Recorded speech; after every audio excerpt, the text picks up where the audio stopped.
Now, no, nothing can move you. We're in the midst of Omicron season. That's right, Omicron is a variant that came out of South Africa that really posed no detrimental threat when it comes to death and major, hardcore sickness when it comes to COVID. And it has moved its way into America, and I recently became a victim of this particular variant. So when I talk about this variant, I'm going to talk about it from my own experience and nobody else's, because I only can talk about my own experience and nobody else's. How's everybody doing today?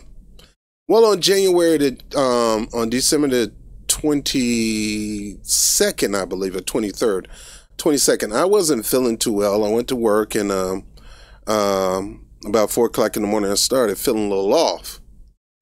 And I'm like, man, it's cold in the mug out here, man. Y'all not cold? Man, I'm freezing, yo. What's going on? Y'all not cold? Man, it's cold in here. Everybody was ignoring me. I said, man, I know I ain't tripping, man. I'm freezing. So, in that effort, I just wasn't feeling right. Continuing to do my job, but I was telling everybody, yeah, hey, y'all might want to stay away from me because I don't know what's going on. They say this Omicron is coming, and it's going to be coming fast. Now, mind you, I already planned out on taking a sick day off to go home to see my mother in Florida. I had it planned. I'm off Sunday and Monday, and Tuesday. Don't have to work till 12 a.m. Wednesday morning. So I had it planned out that I was going to, as soon as I got to work, I was going to fly to Florida, and I was going to call out sick on the beach. Sick on the beach, drinking a Bahama Mama, but sick though. Well, a lot of times you don't want to just claim sickness because what you claim will happen to you.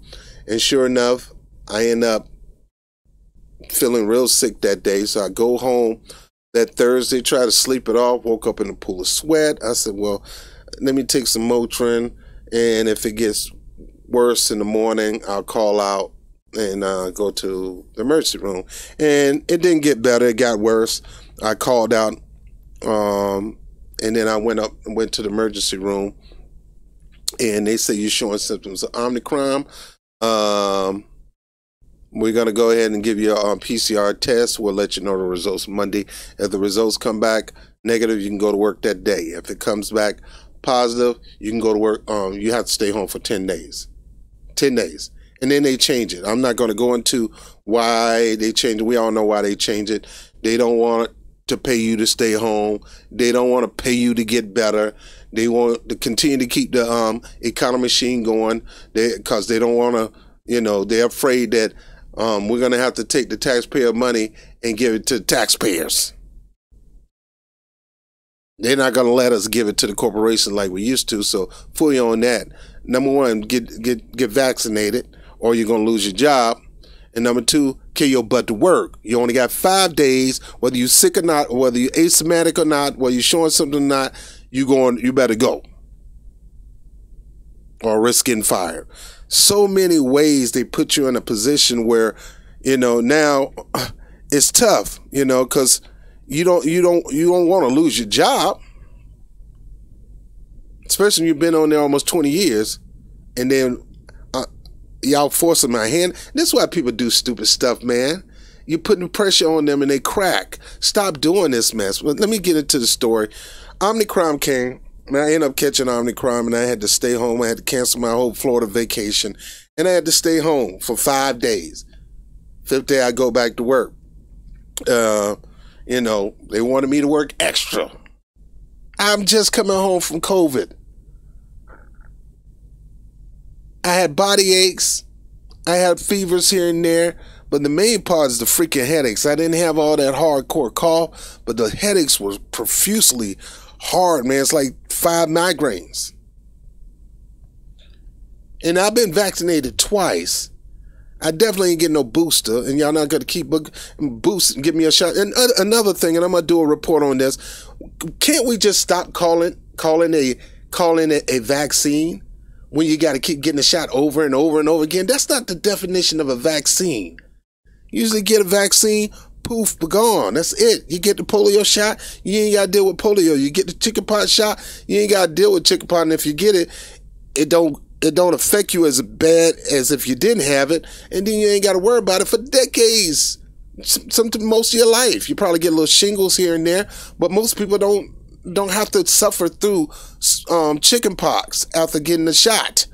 They don't suffer from the measles after getting the shot. So let's stop calling this a shot when you claim, at first you claim, nip it in the bud. We got videos, Rachel Maddow and everybody saying that mess. We all know already, right, that if you get vaccinated, that vaccine will basically prevent you from getting sick with COVID. It will prevent you from getting sick with COVID. It will getting sick with COVID. It will prevent you from having to go to the hospital with COVID symptoms. It will prevent you from dying from COVID. Great. Good for you. Lying bitch. She is lying like a motherfucker. I know this motherfucker's lying. Getting a hold of that information about whether you can get infected once you're vaccinated and potentially pass it to somebody else, that's really important. Well, today the CDC reported new data that shows that under real-world conditions, not just in a lab, not just extrapolating from tiny numbers of test subjects, but looking at thousands of frontline health workers and essential workers who got vaccinated and who have since been doing their jobs and living in the real world, not only are the vaccines for those folks, thousands of them, keeping those people from getting sick from COVID themselves, those vaccines are also highly effective at preventing those people from getting infected. This motherfucker's lying. Now we know that the vaccines work well enough that the virus stops with every vaccinated person. A vaccinated person gets exposed to the virus does not infect them. The virus cannot then use that person to go anywhere else. It cannot use a vaccinated person as a host to go get more people. Lying bitch. You got the shot. You're still carrying the virus. You're still spreading it. You're just not getting desperately sick. But most people wasn't getting desperately sick in the first place, whether they had the vaccine or not. And that's CDC rules. CDC rules say most people are going to have mild symptoms. But CDC said less than 1% of the people are dying from this. Now, to me, still, 1 person, 1 million people, I still think it's horrible. So I promote early treatment, but I don't tell you that the vaccine doesn't do its job in keeping you out of hospital, because that's what the vaccine is designed to do. Keep you in a position where you still get your butt up there and go to work. Keep you in a position where you're not desperately sick, which most people wasn't getting desperately sick in the first place. But those people with comorbidities, their chance of not getting sick is a little higher once they got the vaccine. And more importantly, you ain't overrunning our hospitals, which that is the big word right now. Omicron is spreading like wildfire. The hospitals are being overwhelmed. We're going to talk about that today, right now. So let's go to the first article. This is August 10th, 2020. Pharma is showering Congress with cash, even as drug makers race to fight the coronavirus. Pharma is showering Congress with cash, even as drug makers race to fight a coronavirus. In other words, these people in Congress, there's some people in Congress that's getting filthy freaking rich off Big Pharma. And to rail against Big Pharma is to kill their pockets. So you ain't going to find them railing against Big Pharma. But to promote and cover up and continue to make good Big Pharma, that is something they'll definitely do. Why? Because it helps them in their wealth and riches, which is tied up to their industry. The world's biggest drug makers in their trade group have cut checks to 356 lawmakers ahead of this year's election. More than 2/3 of the sitting members of Congress, according to a new stat analyst. 2/3 of the Congress are getting checks from Big Pharma. Wow. Wow. It's a barrage of contributions that accounts for roughly $11 million in campaign giving, distributed via roughly 4,500 checks from the political action committees affiliated with the companies. And you wonder why they push so hard the vaccine-only strategy. The spending follows a long tradition of generous political givings.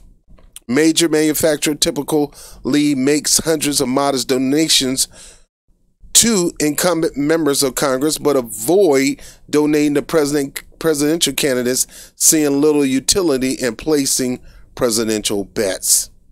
As the COVID-19 pandemic has sparked a race among drug makers eager to develop a vaccine and improve the industry standing in Washington, Pharma's giving underscores the breadth of its influence in its efforts to curry favor through lobbying and donations to the lawmakers who regulate healthcare. Stats examined focus on 23 of the biggest drug makers and two major trade associations, Pharma and the Biotech Innovation Organization known as BIO. It includes a series of data visualizations that maps the pharmaceutical industry spending and the lawmakers who have accepted its PAC donations. The analyst underscores the array of connections between the lawmakers and the drug companies they regulate. Already in 2020, the company's PAC have donated $8.62 million to individual candidates of their affiliated committees. The companies directed another $2.59 million to broader political groups like the Modern Democratic PAC, the National Republican Senatorial Committee, and to other drug industry PACs, including Pharma, PHRMAS.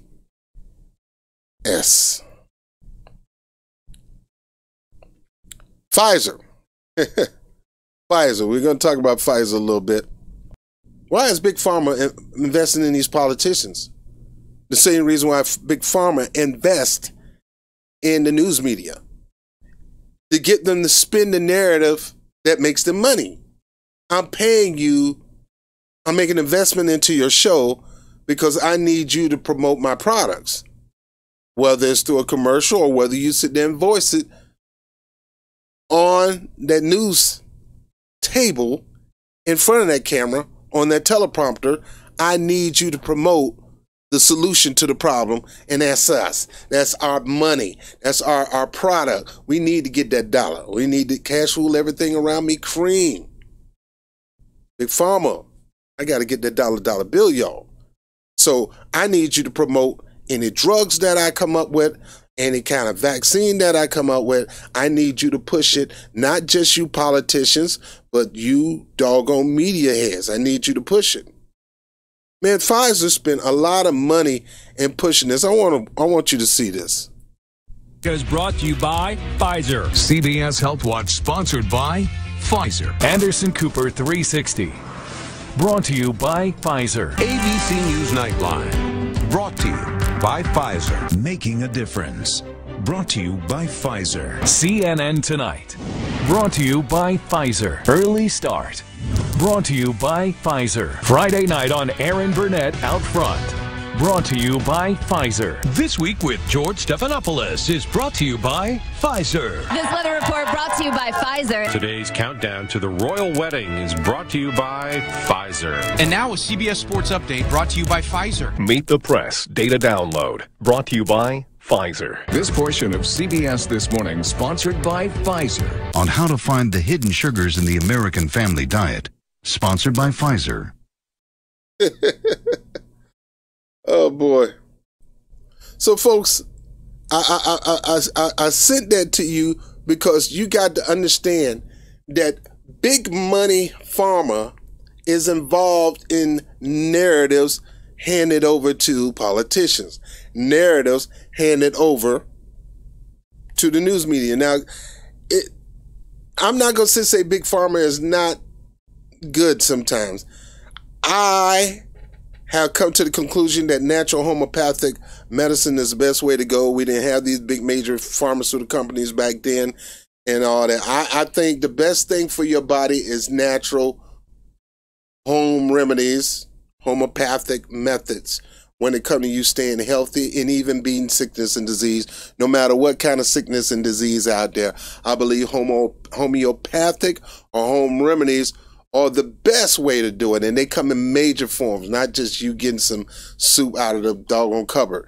I'm talking about medicine out there that's made through natural means. And there's a ton of medicines that were made from nature. I believe those are the best way to go. And if you can find something, inquire about it and take that. Because all this other stuff is chemically induced also. And you can make that decision. I will always think homeopathic way is the best go. But I'm not going to sit here and say that big pharma like Pfizer and all these other companies don't do some good work and don't create medicine that can help you. They do create medicines that help you. But what you call these medicines, you got to call it what it is when its job is to do a certain thing. Then certain things you don't need to call it if it don't do that job. For an example, if you got something where you shooting at somebody claiming that it's going to help them beat this disease and it don't, and they still continue to catch this and over and over again, then stop calling it a V. Call it a shot. Just like a flu shot, you could call it COVID shot. Because that's what it is, COVID shot. People call it vaccine. But I beg to differ because most vaccines that you take it once and you don't have to worry about that. So in my book, me personally, I see this as a shot that you're going to have to take periodically if you're that type of person who believe taking these shots periodically will help you stay healthy. It's like a lot of people take flu shots because they're afraid of the various flus out here, the rhinovirus and all. They're afraid of all these different type of virus that can give you flu or give you the pneumonia, or give you these symptoms associated with the flu. COVID shows, a lot of the COVID variants show symptoms of a person with extreme bad flu. Not saying it is a flu, but the symptoms are similar. This Omicron, the symptoms are similar. But if you're talking about a fourth booster and possibly fifth and something for our kids and something for the grandma, then stop calling this a V when it's really just a shot. That's going to be required to be taken on a yearly basis to keep you in a position where you're winning over these particular sickness and disease versus getting beat down to it. Now, let me get back into the story because it's important that we go over this. Pfizer, we just saw the video over and over and over again. They got to show their commercials. But it's making these news anchormen a lot of money. And it's also making these politicians, according to this article, a lot of freaking money. Pfizer PAC has been the most active, sending 548 checks to various lawmakers and other industry groups. More checks than the actual number of elected officials in the House and Senate. Amgen and Merck, they're about to come out with a pill.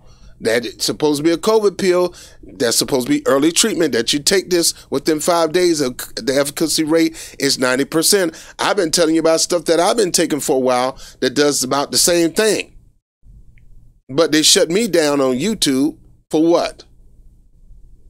I'm living proof. See, there's some people that you can talk all you want.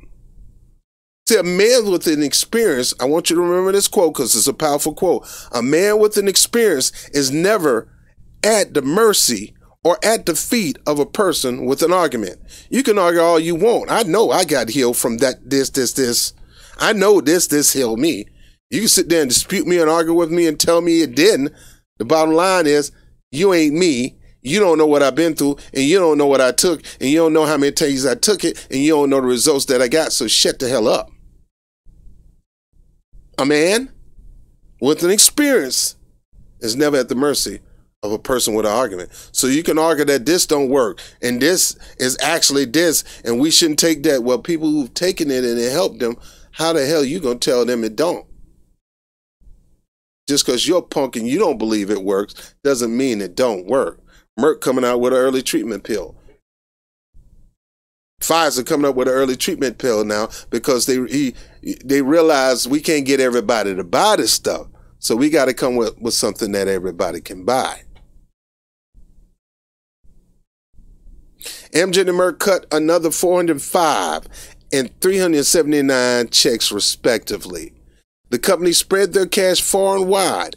Illinois-based Abby Vi, for instance, made contribution to lawmakers in 45 states, as well as the Novation, non-voting House delegates who represent the District of Columbia, Puerto Rico, and the United States Virgin Islands. The drug industry political spending this year, much of which was flooded in over the last 6 months, comes even as most drug makers have thrown their energy into efforts into finding, testing, and developing COVID-19 treatment and vaccine. Now, mind you, this article is before we got a vaccine.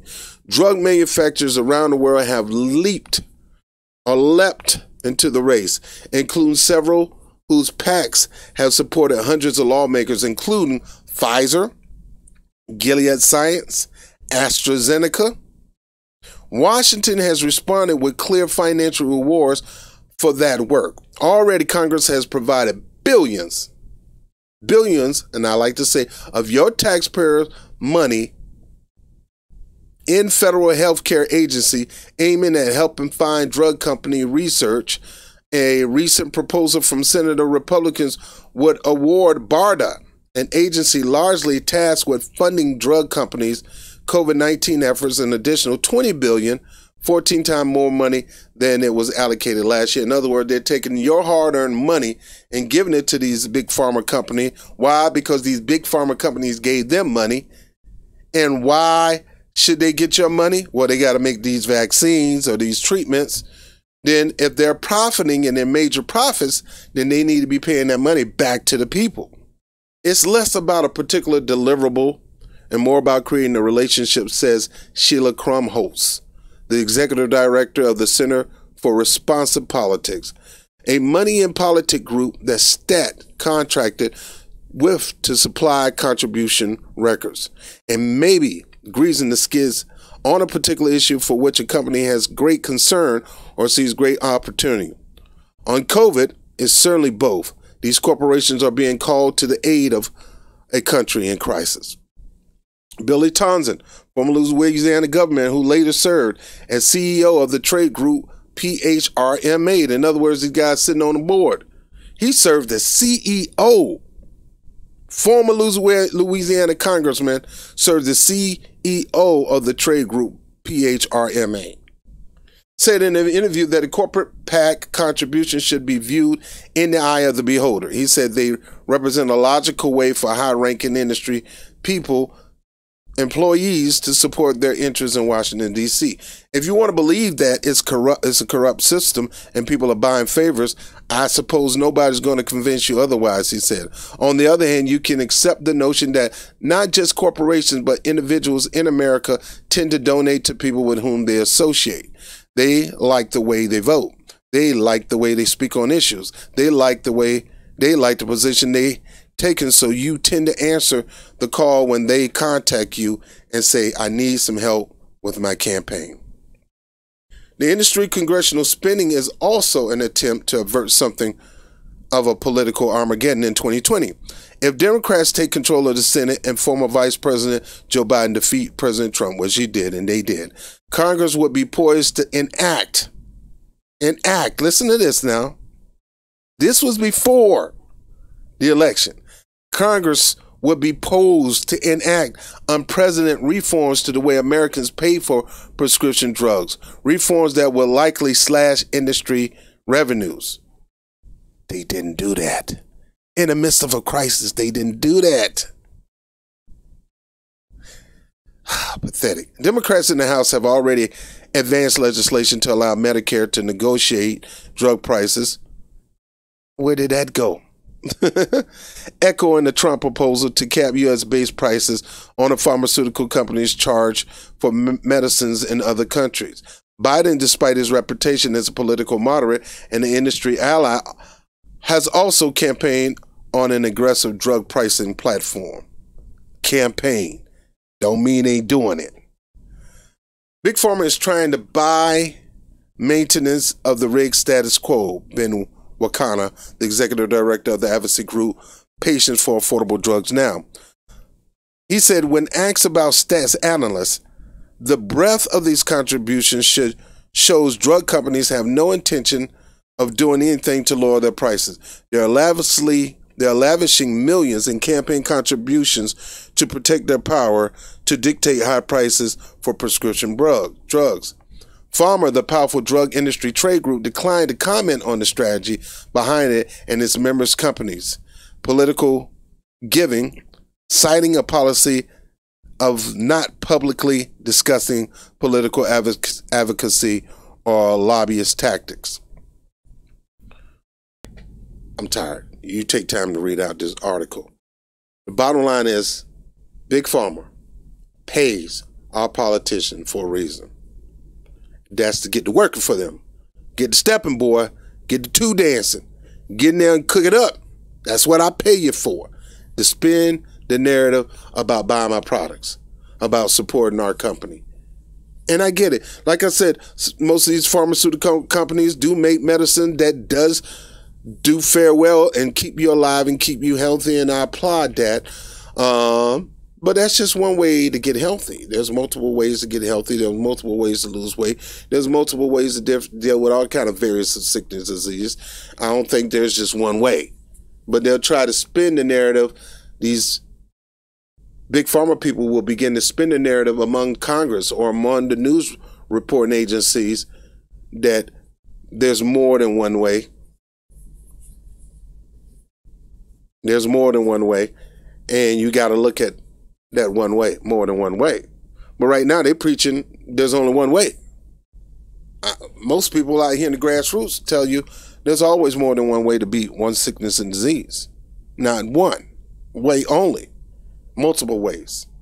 Now, let's get into this because I want to talk about how methodical they are with spinning these stories and these narratives. Here's one from Quartz.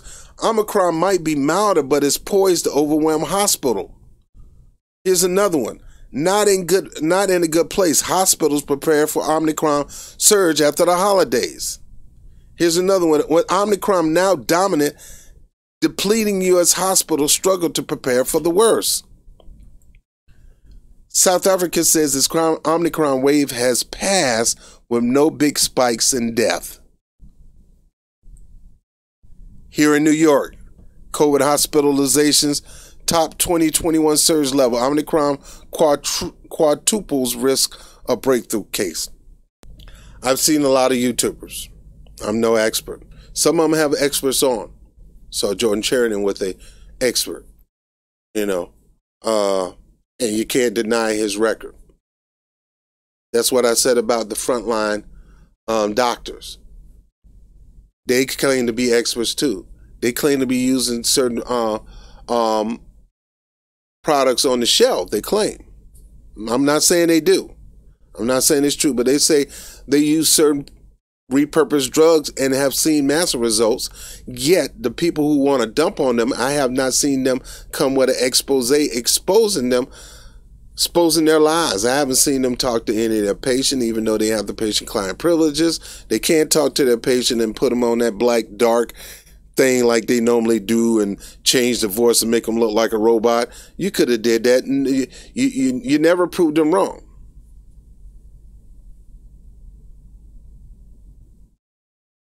So you're going to have experts to make claims. My point is, if you cannot prove that they're wrong, if you got to make up reasons why they're wrong and make up reasons to make them look stupid or make them look insane instead of investigating to see if it's true. See, when you do stuff like that, it make you look insane. It make you look like you're nutwing. Make you look like you're crazy. See, I'm the person who's I'm for all hands on deck approach. I don't believe just the vaccine, the V is the only way to beat this C. I think there are multiple ways to beat it. I know one in particular because I beat it using that. And when I got sick recently, I used that same protocol and it helped my symptoms down where I wasn't severely sick.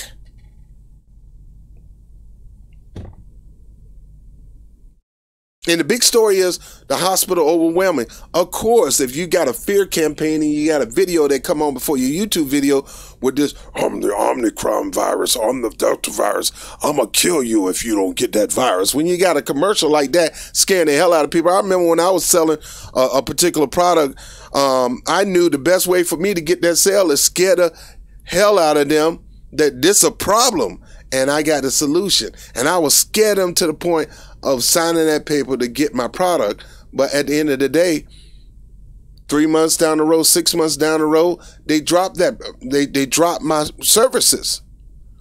Why? Because I didn't give them faith in the services. I gave them fear in the services. And nobody wants to live under fear. But people are succumbing to fear. So that's one of the reasons why the hospitals are being overwhelmed, especially in New York, because you spin this lie that it's easy to transmit and 800,000 deaths. That don't mean this variant is going to add to that 800,000 deaths. Don't mean that, of course, Delta probably did, you know. But it's the worst day in New York ever. How? Because the cases jump up 500%. Okay, cases going to jump up when a new variant come out. We know this. My point is it overwhelming ICU? Is it overwhelming the emergency room? Is it overwhelming all the beds, critical beds, where you got to be hooked up to a ventilator? If it's not, then let's stop fearing people and tell them, look, you can do this. You can get through this. It's mild. And if the variant being mutated to something mild, you need to say that's a good thing. But no, you're going to say, well, we don't know what's going to happen down the road. That's the same question we got about the V. We don't know. It may be safe to take now, but we don't know what it's going to do 5 years, 10 years from now. So either way, dang if you do, dang if you don't. The point is, the Omicron, I've had it, is mild. It may be harsher for somebody with comorbidities, whether they got the vaccine or not. It still could be horrible for them because they have comorbidities. But as for me, I had a little headache here and there. At first, I had a fever. At first, I had real body aches. I couldn't even hardly walk. That's because I was away from my treatment that I normally take when it comes to dealing with this mess. My homeopathic treatment. As soon as I got home and took it, things started to change within 24 hours. A few days later, I'm back at work. But they want to spin the narrative that, it's rising. Of course it's going to rise. It's easy to catch. People going to get more tests. So, of course, you'll be able to track the numbers about how many people are inquiring about whether they got this disease or not. And I'm here to say majority of people probably will get the disease. But there's ways you can fight it, ways you can attack it, ways you can keep it from overwhelming you or your spouse. Vaccine is one way. But I'm telling you, there's more than one way. And folks don't want me to say that. They want you to be laser focused on the vaccine. And look, I don't tell you don't get the vaccine. Get it when you get, if you feel you need to get it, go ahead and get it. But I'll be doggone, I'm going to succumb to this fear. It's the worst day in New York. How? Well, COVID case jumped up 500%. All right, which COVID are you talking about? You talking about, it doesn't matter? Yes, it does matter. One is killing people. One have killed people. This particular one showing mild symptoms.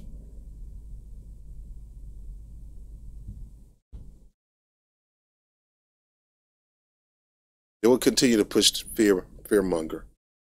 Let me go back and look at a couple more of these because it's speechless. New York hospitalization top 21 surge levels. Omicron quintuples risk of breakthrough case. In other words, they're saying this thing is not. It has not that many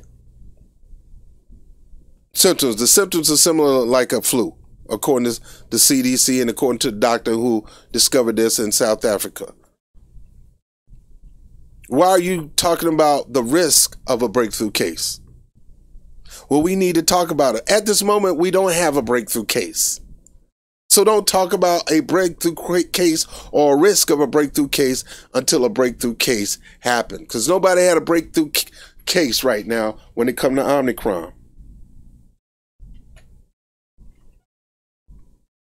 Are people still getting sick with Omicron? Yes. Can somebody die for Omicron? As of right now, there's some death, but not many are contributed to Omicron. The person just happened to die with Omicron in the system, but it was something else that took them out.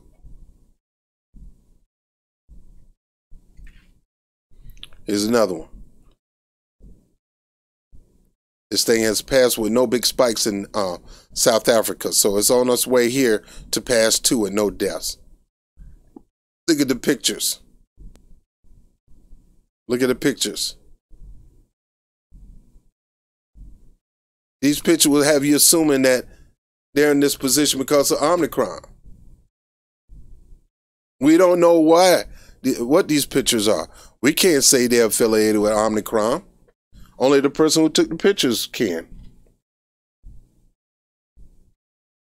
I have to deal with COVID twice.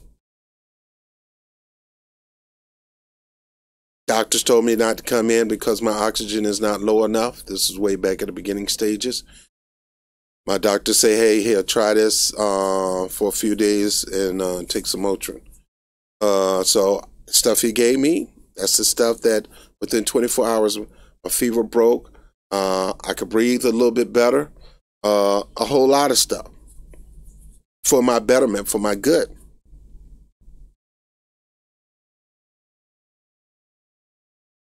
I took stuff to help me out. And I told people that, hey, it may work for you, may not. It's not a cure. It's only a treatment. But you got to deal with it in 5 days. Now, Merck has something that if you take in 5 days. Pfizer has something that if you take in 5 days. But I've had something since 2020 that I take for 5 days if I feel the symptoms are coming on. And every time it knocks it out the box. Now, hospitalizations on all-time high. Of course, you got a virus that's easy to transmit. And you got a media that pushing, oh, if you don't get this V, you're going to die. So, of course, they're going to go get tested. They're going to go to the hospital and get tested. Like when I was at Jacoby, there was a ton of people, a whole bunch of people. I said at least a couple, maybe 100 or something. And no, I wouldn't say 100, but you had a ton of people in the freaking emergency room talking about getting a COVID test. That's people at the hospital. Just because they say hospitalizations are up doesn't mean ICU beds are overwhelming to the point where we're scared we're going to run out. We're not, with this variant, people not going to ICU. Yeah, no, don't take cold and lightly. No, don't take that lightly because it's still Omicron. If you got a cold and you got a headache, take that serious and take some Motrin and lean on God as much as you can. Lean on the doctor as much as you can.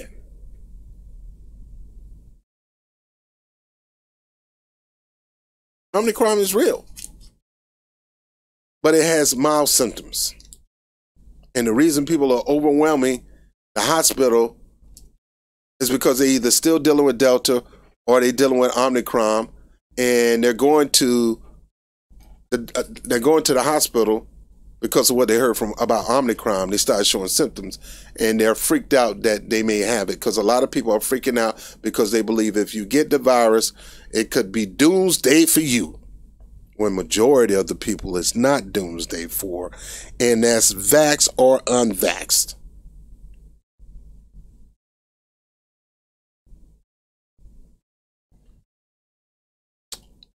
I'm done.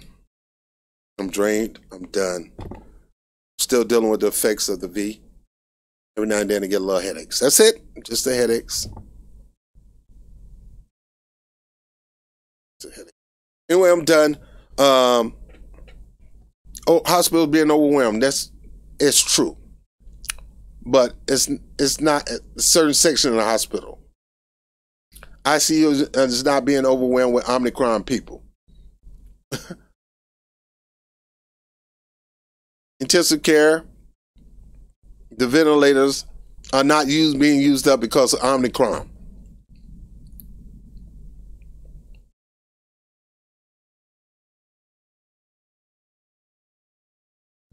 When you get freaked out and you take you're getting symptoms of some sickness disease, and you've been told that this could be a death sentence to you, even though they never said it, but they implied that it could be. Of course, you're going to go to the hospital. Of course, not just you, but a whole bunch of people are going to come to the hospital. Matter of fact, if you're at the club and you got Omicron and you've been around your girls and they start coughing, all y'all going to the emergency room. Those numbers add up. Are people dying from this? Well, most of the people died with this. It wasn't because of it. Something else that took them out, but they happen to have COVID. Anyway, I'm done. And I'm sleepy. This is Bob Brown with the Bob Brown Show. Hospitalizations are up. Well, they're going to go down. Just wait for it.